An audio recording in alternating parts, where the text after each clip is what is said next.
He promised his team was going to play like the Dutch national team, but now he says he's not a problem. After suffering a 1-0 loss at the hands of Real Tamale United, winning 1-0 against Insuatraman, and losing against Stanford Bridge, Accra House of Folk has gone about 4 games without finding the back of the net. And head coach of the team, Martin Koopman, says that he is not a problem because the failure of his team to score is just part of a larger or broader issue when it comes to Ghana football, because even the senior national team, the Black Stars, is struggling to score. We'll also be talking about the new baby for CAF, which is the African Football League, a competition that has prize money of about $14.4 million.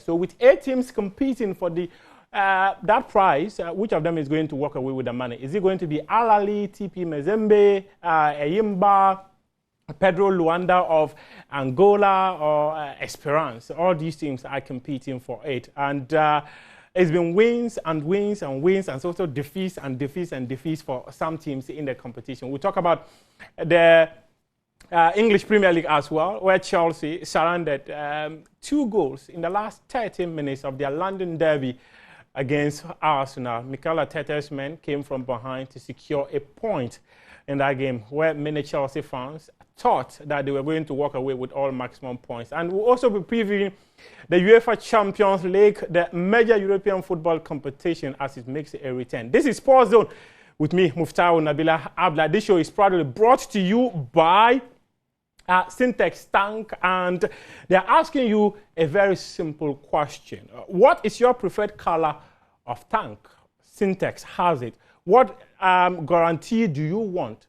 Syntex has it. What kind of inner layer do you want? Is it double, triple, quadruple? As many inner layers as you want?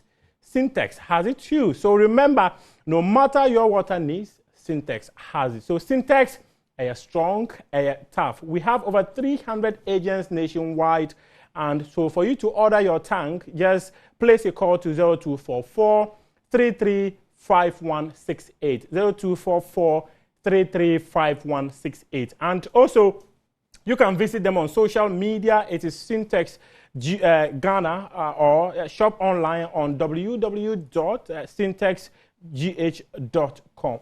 Syntex Tank, strong, tough. And also, Hunters Real Apple, and they are introducing Hunters Real Apple Cider, a crisp and refreshing beverage that's perfect for your occasion. Any occasion at all that you're organizing, Hunters Cider is a perfect one that you need to add. So made from hand-picked apples and crafted using traditional techniques, Hunter's Real Apple Cider is bursting with natural apple flavors and a hint of sweetness. So unlike other ciders, Hunter's Real Apple Cider is made from 100% pure apple juice with no other sugar or artificial flavors. Whether you are looking for a chilled, refreshing drink on a hot, sunny day or a warming beverage during the colder months, Hunter's Real Apple Cider is the perfect choice. So enjoy it on its own or pair it with your favorite meal for a delicious and satisfying experience. Experience the true taste of real apples in every sip with Hunter's Real Apple Cider.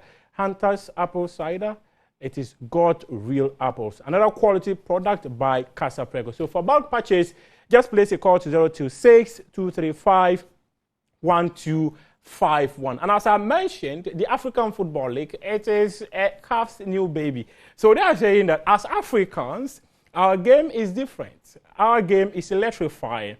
It is spiritual, it is explosive, and now it is a league on its own. So essentially, Africans do football the African way, and that's our game, and the home of our game is the African Football League. So watch the African Football League from October 20 to November 11 and see the African quality, the African skills, strength, speed, and everything that makes African football what it is. So the teams for the maiden edition of the competition are Al Ali, TP Mazembe, Esperance, Eyimba, Mamelodi Sundowns, and Wydad Athletic Club.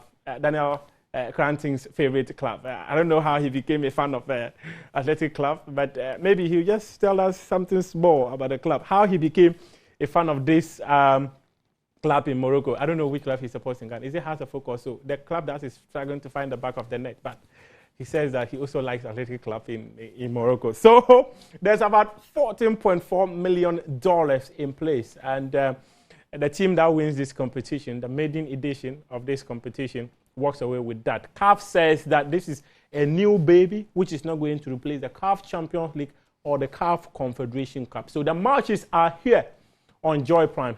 I'm sure you would have seen the game involving Simba SC and Al Ahly. You have seen the game involving Esperance and TP Mazembe and all that. So yeah, that's what we'll be talking about tonight on Sports Zone. And my guests are seated already, Sicho and Daniel Cranton. We will take a quick break. When we come back, these gentlemen will be sharing their detailed thoughts. And in fact, something interesting just happened a couple of minutes ago, but we won't be talking about that. But I'll mention it. It's not something we're going to talk about. We are back in a jiffy.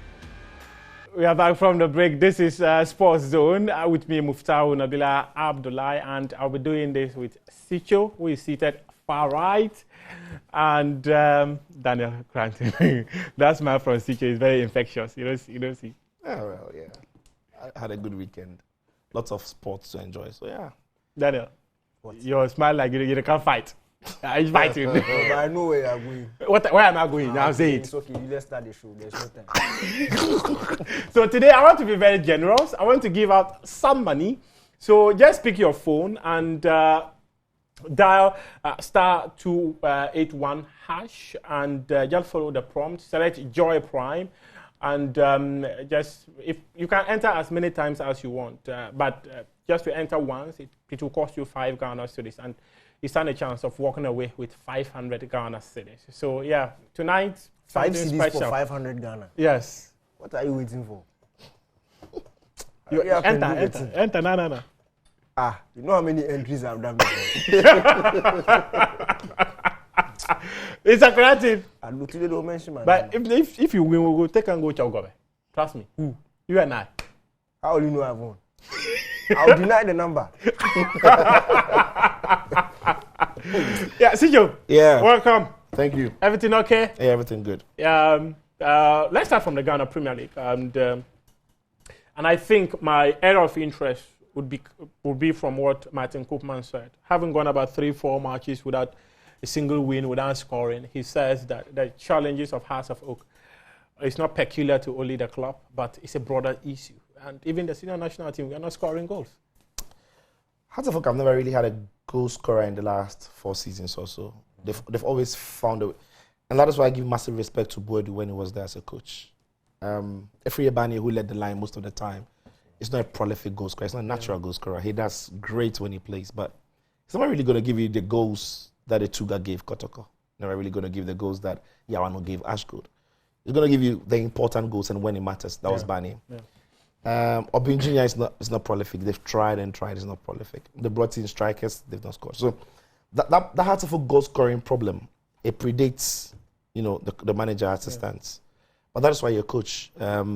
You need to find ways of getting the team to score. But the reason I feel for him is because when the team doesn't create, you can blame systems, structures, coaching. Yeah. But when the team creates and the players don't take their chances, sometimes you want to say that there isn't much the coach maybe can do in those situations because the template to create opportunities are there. But I've always said goal scoring is not something you necessarily teach.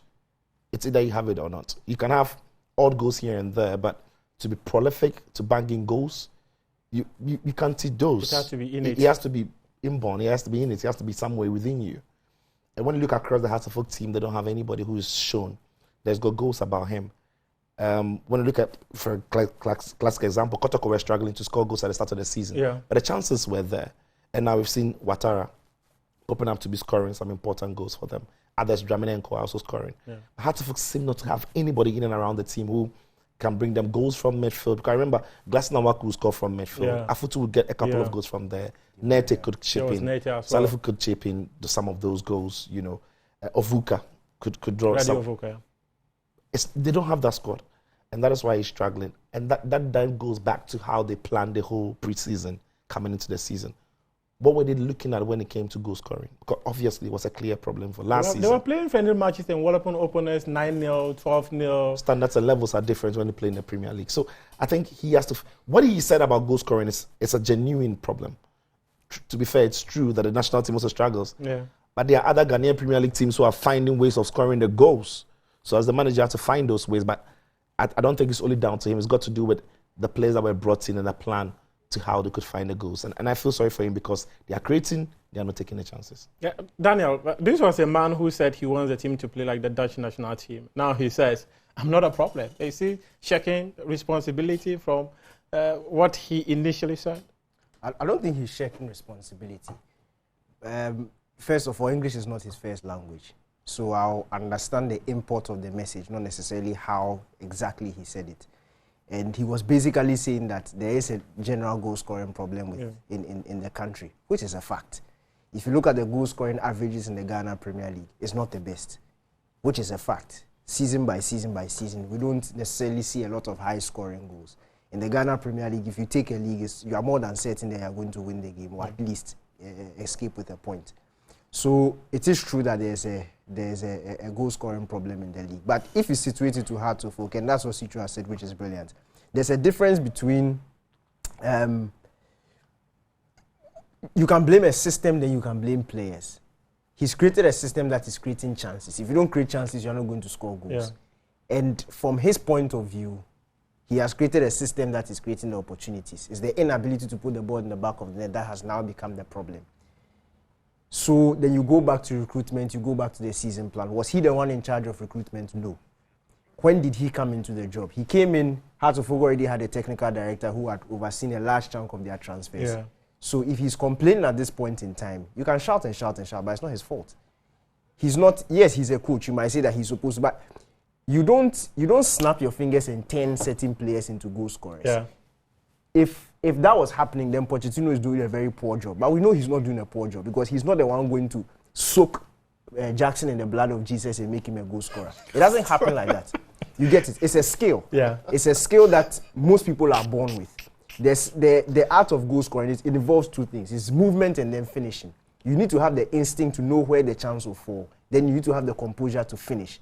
If you don't have that thing, or you don't have the combination of the two, you are going to struggle. Yeah. And in the larger scale of things, we don't have a lot of players in that mode in this country. Okay, so we might have players with good movements, but we don't have very good finishers, which is a fact. Yeah. So it is very difficult scouting and getting players who are pure finishers. In fact, go back the last 3-4 seasons to the pure goal scorers in this country. Most of them were foreigners. You look at Etuga, you look at Adebayo. There was the Kotoko boy who did a half season, Opoku, who is Ghanaian. Yeah, he went. Yeah, I know it's not an out and out striker. Yeah. He was like even he's not a Ghanaian now. So maybe that helped. Even he's technically not a Ghanaian. So you see, we don't necessarily have players like that in this country. So I understand that scouting can be difficult, but this problem for me, and I said it in week 1, is something that had followed Accra Hartlepool for the past 4 seasons. So if you are doing recruitment, you have to make sure you fix it. That you fix that problem. It's not about midfielders, it's not about players who can dribble or pass, or it's about goal scoring. That has been a serious problem for this team for the past 4 seasons. So for me, I'll put it on this problem on the table of the technical director who did the recruitment. And also when you look at, again, the job that he's done with the club, I think is decent because it's not like it's a team that is conceding goals or conceding plenty chances where they go into games coming out losing 2-0, 3-0, 2-1, 3-1. Yeah. They're actually not conceding, but the problem is they are not scoring. Mm-hmm. And it's only a matter of time before it begins to hit the confidence of even the defenders. Yeah. And maybe they concede just one goal and they don't have the answers to come back into the game. So I think the structure-wise, if you're a Hartlepool fan, you're watching the game and you're thinking, your team is not conceding chance. They don't look like they're going to lose games, but they don't also look like they're going to win. Simply because they can't find the back of the net. And as Danny has said, it's not a coaching problem, it's just a personnel problem. A personal problem. And I think this is supposed to be a much broader conversation, considering the fact that even the national team is also struggling to score goals. And but the national team zone is different. We don't create chances so you can score. That's a whole different. That's why I chipped in that part, because we don't create. It's a matter of the structure for the national team, isn't it? The structure and the system. Structure, wrong profiling of players. Yeah. Maybe if you create to score. Maybe if you create to score. Because, I don't know whether if you just want to touch briefly on that USA friendly match again. Brief. Because we were here hoping that... Muftar, the thing has passed. You understand? You settled. Let's do club football, I beg you. The international break is over. It's over. Daniel Cranton, and as I mentioned earlier, don't forget, quick cash. You would have to just dial *281#. The more you your chances of winning if you text more. So *281# and follow the prompt. Joy Prime is number 8. So when you select number 8, it takes 5 Ghana cedis to enter the draw. So as many times as you enter, you increase your chances of actually walking away tonight with 500 Ghana cedis. You know what 500 Ghana cedis can do for you tomorrow morning? Imagine sleeping and waking up and checking your balance and you have 500 Ghana cedis in your wallet. It's massive. So do join it. It's *281#. This show is interactive. You can tweet at us using the hashtag #SportsZone. I've already seen loads of messages coming through WhatsApp.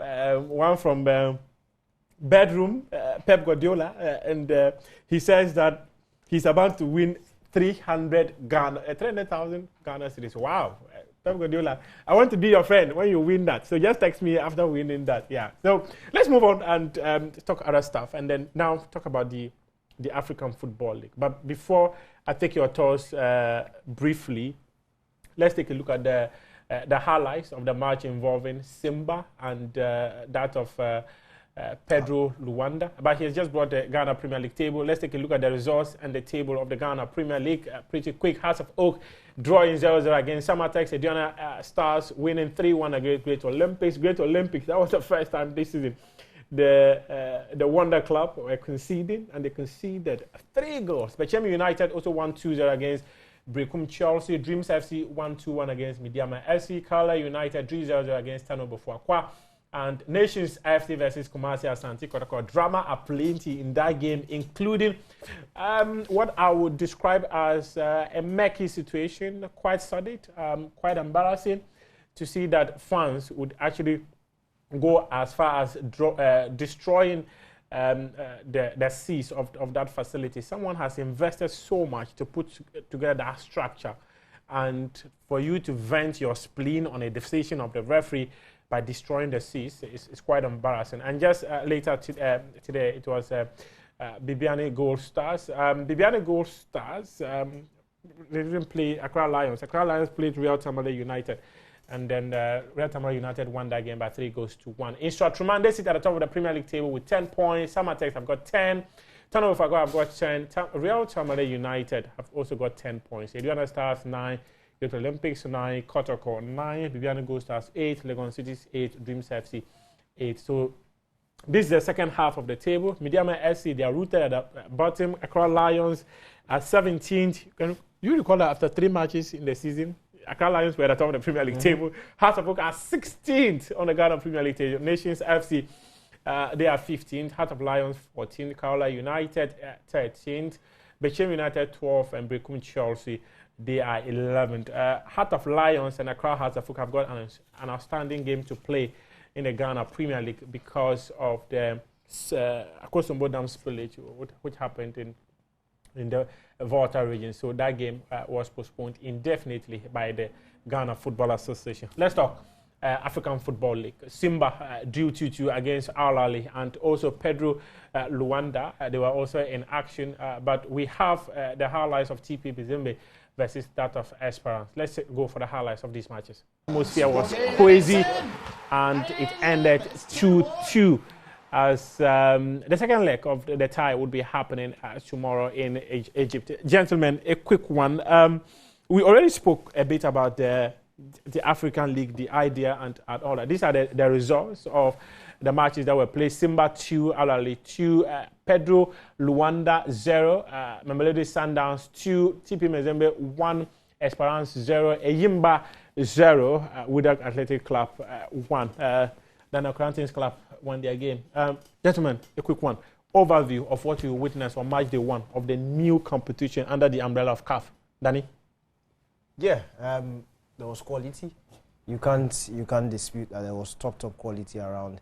If you are going to be very critical of in terms of and put it in context of knockout fixtures, it wasn't too impressive from some of the home teams. But for neutrals like this, we enjoyed it. The fact that Simba opened up the game and allowed Al Ahly to play was good for neutrals. But obviously, they will be very disappointed. I would have felt that you keep it tight and compact, basically because Al Ahly is a much better team. They are much more used to this competition, these kind of competitions than you. They are the favourites coming in. You don't want to go toe-to-toe with them. There's nothing to prove because if you go to Egypt, you are going to lose. So at least give yourself a good chance going into the second leg. And you've heard the Simba head coach talking about the fact that Ali has experience. Ali is... So if you knew that, then you should have checked your game plan a bit. But the other plus too of the game was the fact that Al Ahly, they haven't won in this stadium in their last 3 attempts. So yeah, that is true. That is true. But in the other 3 attempts, Simba did a job tactically to make sure that they don't win. You don't just use history and say based on history, you just go and show up and we try and play football. That won't work. And obviously, when a team as experienced and as good as Al Ahly has such a poor record coming, you obviously know that they are trying to come in and set a record straight. So you don't want to give them that opportunity. But the Wydad game was never in doubt. We all knew Wydad would go to Nigeria and we knew they are a top team. I think they'll win this competition. I think it will go down to Wydad Ali. I think we'll see the repeat of the CAF Champions League final with Wydad and Ali. And I think Wydad... You don't rate Sundowns in there? No, Sundowns are good. So I think the winner of the Al Ali game will face Sundowns. Yeah, and you don't want to face Ali in a 2-legged encounter. And to be frank, if you watch the Petro Atletico Sundowns game, Sundowns conceded too many chances. And it was down to the poor finishing of Petro Atletico that sort of gave them that flattering scoreline. For me, it shouldn't have been 2-0. At least Petro Atletico should have got a goal or 2, but they will not be as lucky when they meet Ali. Sicho, just before I come to you, let me just remind our viewers that there's a chance to walk away with 500 Ghana cedis tonight. Use the hashtag, use the short code *281# and stand a chance of winning 500 Ghana cedis. So for you to enter, so *281#, you select 8, which is Joy Prime, and you enter. If you want, you can enter as many times as you want. That would increase your chance of walking away with a 500 Ghana cedis. So yeah, you have a chance to do that. Sicho, talk to me. Which game stood out for you, and why you think this competition is actually that competition that could win the love of many Africans? Because many people have said many Africans prioritize watching European football to our very own competitions. But what I witnessed from these games, there was some loss of vibes surrounding it. How do we sustain that and all that? No, for such a competition, I mean, there were only 4 games, and all the games I loved them because they were very closely contested. I mean, the scorelines even speak the story itself. I mean, nobody won by 3-goal margin, if you like. The biggest scoreline we saw was a 2-0. But otherwise, it's 2-2, it's 1-0, what have you. And the reason why this competition is special is because every single game is between 2 big teams in different parts of the continent. We see maybe in the Champions League or in the Confed Cup, there are fixtures that don't raise any eyebrow because they don't really count or matter. But in all of these fixtures, they matter because we are picking from a very small sample size of teams, top teams on the continent who are playing. And some of the quality of the football we saw that was great. And I mean, the issue about Ali, they've got experience. They don't need to go and win in that game against Simba. They know they don't have to win. They absolutely know it's a 2-legged affair. They know where to win. So they're getting a very pleasant results in the first leg and try and finish the job in the second. And that is what sets up what a second leg could be. Even in Europe, after first leg encounters, you're thinking the game is done. But we're going into the second legs of these games knowing that it could go either way. And that is why I'm fascinated by how the competition has started. The quality is great. The teams, the fans, the atmosphere. It's been good. So yeah, we'll see how this African Football League develops or grows. What if it becomes a bigger competition? Is it going to be still as attractive as it is now? Because then again, it's going to be maybe diluted by some teams that are not too strong. Those who started this whole campaign in UEFA, they're trying to play a competition where the bigger teams are going to remain there and play more games because they don't want to dilute the quality of football. But the reason why these 4 games are standing out, as I said earlier, is because of the quality of teams and the quality of how closely, tactically, everything wise they are competing for. So we'll see how they develop, but I love it so far. He loves it so far, and you also love to win some money tonight. So quick cash *281#. We'll go for a quick break. When we come back, we'll be doing our first draw. So if you want to win, the hashtag, use the short code on your screen right now, and you're walking away with 500 Ghana cedis. When we come back from this break, you know who will be walking away with the first 500 Ghana cedis tonight. We are back shortly. We are back from the break. This is Sports Zone, and I am Muftau Nabila Abla. I'm doing this with Sicho and Daniel Crimes, and this show is proudly brought to you by Syntex and Hunters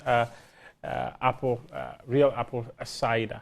They have made it possible for us to be here to speak to the issues that have happened in Ghanaian sports and beyond. And also quick cash. We want to walk away with money tonight. Just use the short code *281# and follow the prompt, and you could be the one smiling tonight, because 500 Ghana cedis will be coming into your wallet.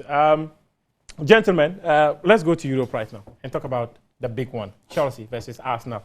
The producer said Chelsea were impressive. I don't know how impressive they were to capitulate in the last 30 minutes and draw 2-2. Sicho, as a Chelsea fan, definitely I was always going to be very disappointed that they let go two goals within 30 minutes. Yes. I think, obviously, if you're a fan, you're going to be disappointed. But to be honest, Chelsea were impressive for large spells of the game. I mean, when managers walk away from games, they don't only look at the results. It's okay for the fans to just consider what the results are. Obviously, that is why they turn on the television or listen to the radio commentary. But for the manager, looking for the progress. They're looking for where the team were good and places where they could improve. And I thought, Arsenal are a brilliant side. Arsenal were second in the Premier League last season. And this season, they played some fabulous football. Yeah. They've not been as impressive, in my opinion, or consistent in the course of 90 minutes as they were last season. But they are still a very difficult team to beat. They beat the champions the last time out. So when they step out to the bridge and Chelsea do play as they played, try and neutralize Arsenal as they did, limit Arsenal from creating the chances that Arsenal are known to be creating, there's some credit in the work that Chelsea did. Unfortunately, there are some individual problems in the side that has not necessarily got so much to do with the system. That cost them the game. But again, you also want to look at the thinking of the team. And that will take me to the Sanchez error in passing. Yeah, but let's have the highlights on the screen so that we can take a look at some of the errors that were committed. Yeah. I thought it was even a game of goalkeepers' blunders. Absolutely. I think goalkeeping blunders did play a big part in it. And that goes into the thinking of how both managers want their goalkeepers to play. But still staying on Chelsea even before Arsenal. Chelsea looked good because they neutralized Arsenal, like I said. They stopped them from playing the way they wanted to play. As Arsenal were forced to change a lot of things. At some point, Arsenal were building up with Raya in between the two centre-backs. At some point, Declan Rice had to drop in between them. Then there was a point where Ben White had to stop overlapping and come. So Arteta was always trying to find solutions because Chelsea presented them with problems. And there was a controversy about the penalty, which that would be a whole show to discuss what should he have been given or not. I can understand why it was given. But again, on Sanchez's pass, that led to that Declan Rice goal. I thought there were many things in that sequence that was wrong. I think Sanchez didn't apply the right weight and the right angle to the pass. But Enzo Fernandez as well might have just taken his eye off the ball a little bit because he could have still made a step to try and recover it. Mm. And even after the ball missed Enzo Fernandez, Conor Gallagher was somewhere asleep. He had a brilliant game in that game, but he wasn't alert to the danger in behind him from, Declan Rice. So there were a combination of things in there, but put everything together. I thought Chelsea on the day played well, and of course they'll be kicking themselves for not holding on to the 2-goal lead. But that is why Arsenal have shown that even when they don't play well, they've got some grit and character about them. Something they didn't have in years past, but this time around they've got it. And Daniel, you said Arsenal played in Gear 1. They didn't even go to Gear 2. Yeah, and look, that's a scary thing. It's a sign of a team that is growing. And if for those people who didn't consider Arsenal a threat, this is the reason why you should be afraid. They've not played well this season. They've not. There's not one single game that Arsenal have reminded fans of what the kind of football they played last season, the dominant football, attacking, creating chances. Is that a worry, though? I don't think it's a worry. Is that Arteta trying to change too much from what the team was from last season? Look, yes, he's trying to change, but there are two things that are going hand in hand. there are established teams, established systems where when you try tweaking things, you can still be getting the results as you go. Right. And as you are still trying to fine-tune things. And there are systems that are not necessarily set, and you are struggling and you are dropping points and it's costing you, like Man United. That is the difference between Man United and Arsenal. And even Manchester City this season, City haven't been that good, but they are still getting results. And that's where you need to be afraid. Because look, Arsenal are still unbeaten. They were poor against Chelsea. Should have lost. Yeah. I said it. They played in gear 1. They were gifted a goal, Declan Rice.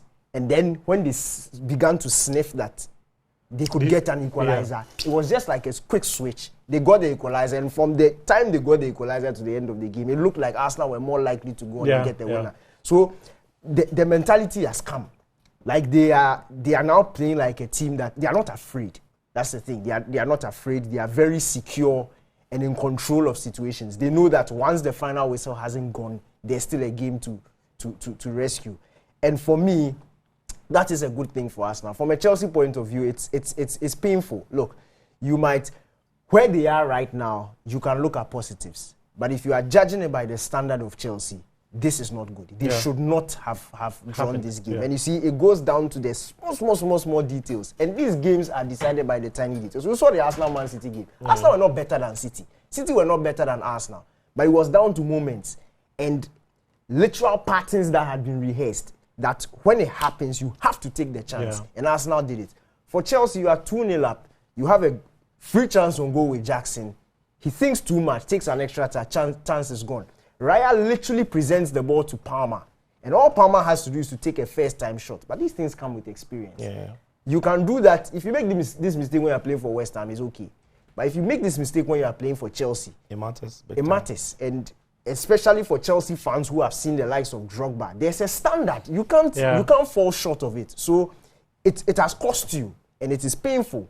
Because had they got the 3 points, all of a sudden it gives you this confidence and this momentum and this edge, and all of a sudden you are back. Because as I said at the start of the season, there's no European football for Chelsea. They have a very good manager. I don't necessarily rate him as a winner or as a serial winner, but he will compete. That's what he does every season. He will compete. He will improve the players. Exactly. And he will compete. So these are the sort of results that will help him and will help the team. And unfortunately for them, they let it slip. I'm not taking your job though. I just want to get Danny's thoughts on what he makes of the Raya Ramsdale issue. Exactly where I was going to come to. But let's take the draw. Let's take the draw right now and see who is walking away with the 500 Ghana cedis so far tonight. And it is on your screen right now. Pretty soon we'll look at the winner of 500 Ghana cedis. 500 Ghana cedis. 05999107. So the last 3 numbers, we are not going to show them, but we'll just reach out to you and talk to you. Congratulations for winning 500 Ghana cedis. It's 05999107. If this is your number, 500 Ghana cedis has landed in your wallet. Thank you very much for joining. And if you can still win. There's still 500 Ghana cedis. You can still. You know the entries I've done. How many entries have you done? It will be 5 pay. Boga. You've done just 5. So just try again. It is there. Star 281 hash and just follow the prompt. 500 Ghana cedis coming into your wallet tonight. Someone has already taken it. So yeah. So Sicho, let's talk to me about the Ramsdale situation where the English media appear to be, I don't want to say disappointed with the decision of Mikel Arteta, but they feel that Ramsdale, the decision of Mikel Arteta to drop him, many people actually feel that has been quite unfair. Well, it's harsh. It's harsh on Ramsdale when you look at it from that viewpoint. But the manager is there to make the hard decisions, and he has to live by it or die by it as well. And I think when you look at what Ramsdale did with Arsenal last season, it was an important part of how well they played throughout the whole season. Yeah. But managers want to improve, and these days in football, managers want to improve to the very little detail. And Ramsdale and Raya are 2 very different goalkeepers. So straight away, you know why Raya is there. And also, is Raya an upgrade to Ramsdale? So there are two sides of this. As a shotstopper, he's nowhere. I don't think he's as good as Ramsdale. But as a modern day, I think all of those things are overrated. But as a modern day goalkeeper, somebody who can play the ball and pass the ball and step out, be comfortable enough to step out of that box and be part of a two centre backs to make it a 3. Raya by far beats Ramsdale to it. And I think that's what Mikel Arteta is drawing towards now. He wants to gain a bit more of control on building up from them. Because last season, everybody knew that once the ball got to Ramsdale, you need to hurry him because it's going to go long or he might misplace the short pass. With Raya, he's more comfortable in playing, even though we've not seen him do it. I don't think he's among the ball-playing goalkeeper. I don't think it's one of the best. Do you need a short stopper to give you points, or you need a ball-playing goalkeeper? So there are two things. If you've got a goalkeeper who is brilliant at playing the ball, and you've got players in front of him who are brilliant at keeping that ball, the goalkeeper rarely faces shots. Classic example would be Manchester City. You could also extend that to Bayern Munich when they are on form and they're holding the ball. Because when the ball gets to the goalkeeper, the opponents are not having it. He'll keep it. And he'll play a pass that finds his player. And when the ball gets to those players, they will keep it. And they'll find their place. So they keep the ball for a very long period. Now, when you have a team like Man United, who have got one of the best ball-playing goalkeepers, but every other player in front of that goalkeeper can't take care of the ball, then the goalkeeper's shot-stopping ability is what becomes more important. Unfortunately for Raya, the goals that he's conceding are not necessarily from not making saves from shots. The goals that he's conceding are from mistakes from the way the team wants to play. And some of his poor judgment, his fluffing area balls, he's not staying in the right places in post. He's misplacing passes as he did in Champions League against Lens. So these are the problems that's to counter. But again, he's under pressure. He's under natural pressure from the fact that he's been brought in to do everything Ramsdale wasn't doing. And because that is what perhaps is going through his head, he's overdoing it, something that he would have done at Brentford naturally. Now he has to think through the process of doing it because that is what maybe he's been brought in to do. It's created a whole mess for Ramsdale, who I feel sorry for. But every manager wants to improve his side. And if Raya starts playing well, it actually takes Arsenal to another level, which Arteta might be hoping to do. But again, it's Ramsdale who suffers. Danny, is the English media justified to come after Arteta for dropping one of their own? Are they justified, considering the fact that some of these mistakes that Raya is making is actually costing the club points? Are they justified? That's the future of their national team. So you understand them. From where I sit, I understand. Look, if we had a young, talented Ghanaian goal, imagine we took a chunk of our team, Black Stars from the Ghana Premier League, and there was a young, talented Ghanaian goalkeeper who. But it's happened here 3 seasons ago or so when Felix Annan was dropped by Maxwell Clay. Exactly. And it became a major issue. He never got a call up to that time. He was going to be number 1. But if you switch that Felix Annan situation and you put you exchange, it was Ban who came in for him. Imagine Ban was Togolese. Then it will get you more incensed because we are striving for a national agenda. And then it's cost them. So I understand them from that point of view. But Sicho has explained it brilliantly. What Arsenal did last season, if you remember the analysis I did on David De Gea, the example I used with Ramsdale, the way Arsenal were playing last season, Ramsdale was a last resort because Arteta knew that he wasn't that good with playing the ball. So he was a last resort. And when they are the peak amount of pressure before they go to him. So if you compare his touches on the ball and his passes to the likes of Edison, Alisson, Steele, the teams that Arsenal's PS in terms of controlling possession and keeping possession of the ball, he was way lower. But now Raya has come in. Look, when you have a good ball-playing goalkeeper, typical example, it gives you an extra man in midfield because your keeper can step out and do the job of the guy who would have dropped in to become a 3 or a 2. So you have an extra man. We saw that with Manchester City. We've seen that with Brighton. We see that with Liverpool even at times. I remember when Pep Guardiola was taking out Joe Hart to bring in Edison and Bravo and all that. Some of these things, when you are taking the next step as a team, you need it. And to be honest, it's not like Arsenal will need a Raya every time. I always say, look, it is very essential when you're a top-level team to have options. Even with Manchester City, both goalkeepers can play with their feet. But Ortega is a much better shot stopper than Edison. And we've seen it. Trust me, I don't think that if Ortega wasn't as good as his feet as he was last season's FA Cup final, he would have played. But he was an upgrade on Edison in that game because Pep might have thought that Manchester United will always give it a push. They will carve open some chances and then I may need my shot stopper to produce something. And in that regard, he's better than Edison. So it is good to have options where you can look on the bench and call upon. So you never know when Ramsdale's use will come back into this Arsenal team. But obviously, if they're a team, and I feel like they are going to go very far this season, by all means. But after the mistake from Raya, is Arteta going to stick with Raya? Is it going to back him because it's... No, we had a press conference today. He's not been shaken by it. Yeah, Raya so will play. Raya definitely going to play. Karim is standing by to bring us the performance of Ghanaian players abroad. But we have the winner of the first 500 Ghana series for tonight, joining us via phone to speak to us. Good evening and thank you very much for your time. Your name and where you joined the conversation from, and is this your first time of doing this? Hello. Hello. Good evening. Good evening. How are you doing? I'm good. Oh, you just won 500 Ghana series tonight. Yeah. You are excited, right? Yeah, he's very happy. Mm-hmm. Is this your first time? Yes. Oh wow! How many times did you text? Well, tonight, just once. You did just once. Yeah. Daniel Krate, who did 5, got nothing. So me, no. You don't understand. Oh, it's cool. Are you in Accra or outside Accra? You said? Are you in Accra or outside Accra? I'm at home. You are at where? Oh, Home. yeah. Is it in Accra? Are you within Accra or outside Accra? No. You are I'm at Dunkwa. Dunkwa. Wow. Wow. So the secret is in you. Yeah. Next week, I'll be there. So just a quick one. The 500 Ghana cities. Can we get them to buy Gobe? Be serious.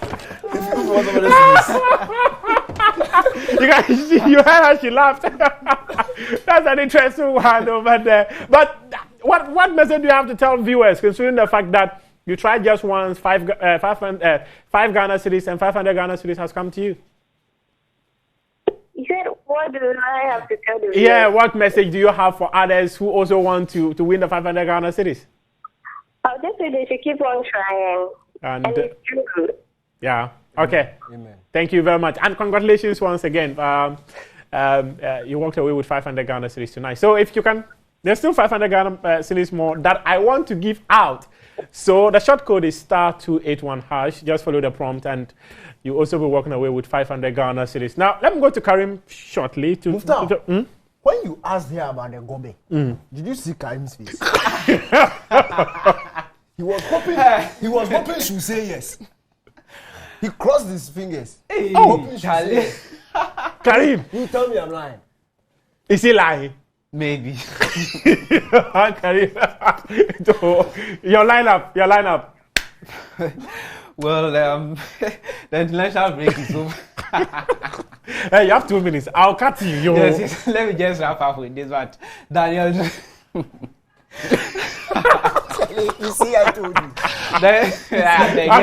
Atizigi, Jiku, Opoku, Aje, Baba. Is it Baba Rahman? Yes, Baba Rahman. The international break is over, but it seems a disappointment for the players in the major leagues. It's not over for them. Okay. So these players we've seen years like from the second tiers in England, in Turkey, so Atizigi, like he doesn't have competition. So it's just they played against his side Senegal, they played against Wintata. He conceded 2 goals. They lost 2-1, but he made 2 saves. So he's just there. No competition. When you say he's just there, Would how? there ever be a day where you can put maybe blank?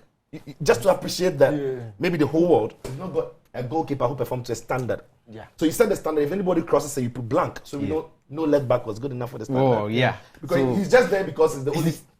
He's the only choice. Akologo You have too no has option. played, but he's also considered 2 goals. So Okay. Right. Okay.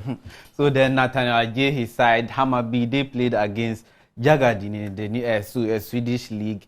In the game, he won the most duels in that game. Then Jiku, he didn't feature for the Black Stars, but he did well for Fenerbahce in their 4-2 win over Hatayspor. Then Jerome Opoku, after his debut to forget for the Black Stars, he did well for Besiktas here in their draw against Samsunspor. Then Barbara Man, we know him very much. Then let me come to Pierre Dumont, and a new face in the team. Yeah. He plays for Molenbeek. That's a team NS Norma signed for on loan before they loaned him to Lyon. They drew 1-1 against Westerlo, and in that game he won 17 ball. He recovered the ball 17 times and made 11 final third passes. Then Emmanuel Esiam, they played in the Lausanne derby. His side, Stade Lausanne Uchi, they played against Lausanne. The game ended 2-2. In that game, he made 11 ball recoveries. Then Fatal Isaku, he scored his debut goal for Leicester in the 3-1 win over Swansea. Then Baboons, he also scored his first goal for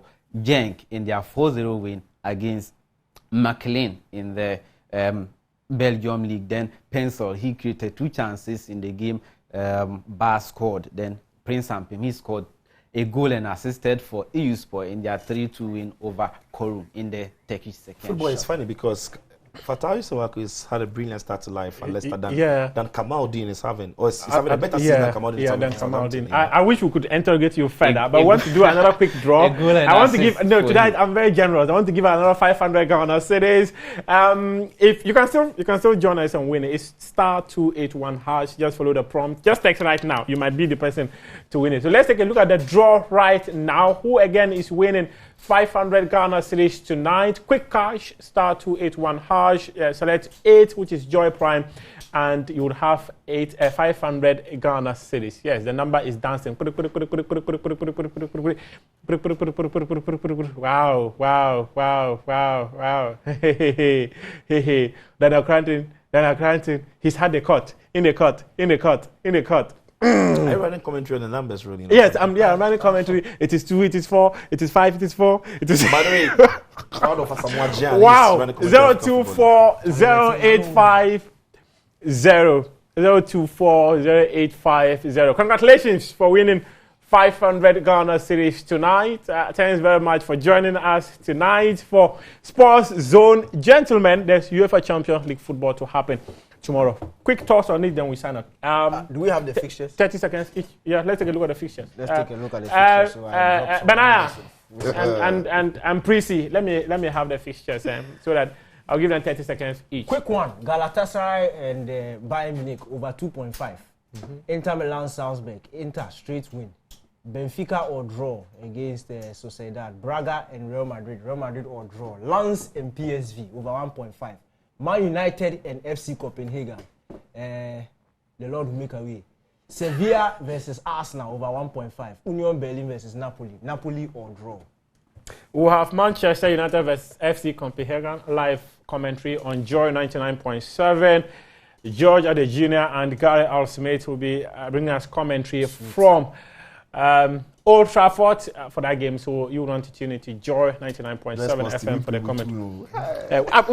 We'll be top notch. You know, it will be 2-0. This show was finally brought to you by Hunters Real Apple Cider and also Syntex. Whatever your water needs are, Syntex. They make it possible for you to have the water you want, depending on the layers you want, whichever. They have about 300 agents nationwide, so you can reach out to them and then get your own. And also the African Football League, you can join. You can watch it on this channel, Joy Prime. The competition started on Friday and it continues tomorrow. That is our show for tonight. Mufta, Wednesday we are going to Porquitos. Yes, Champions League. Yes. So come and see us there. Yeah, we'll be Wednesday just for the game. Yes. In fact, we were supposed to have a surprise visitor tonight. He didn't come. Maybe he will tell us why. I thought he was going to come so that we could hold him and get something, but unfortunately. Your show for tonight. Next week, we'll be calling the second winner to talk to us. Just have a brief conversation with you. 500 Ghana cedis tonight. Congratulations. Thanks very much for joining us for tonight.